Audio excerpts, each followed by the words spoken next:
திணை லட்டு, ராகி மாவு, வேர்க்கடலை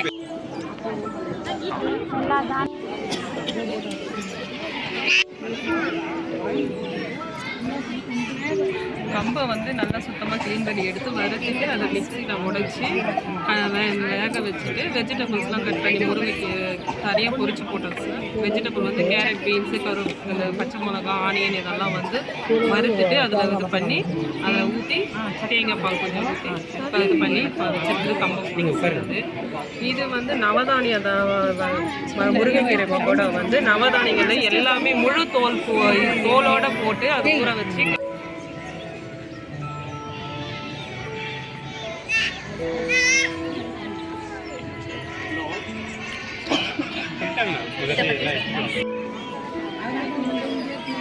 கேழ்வரகு சில்லி.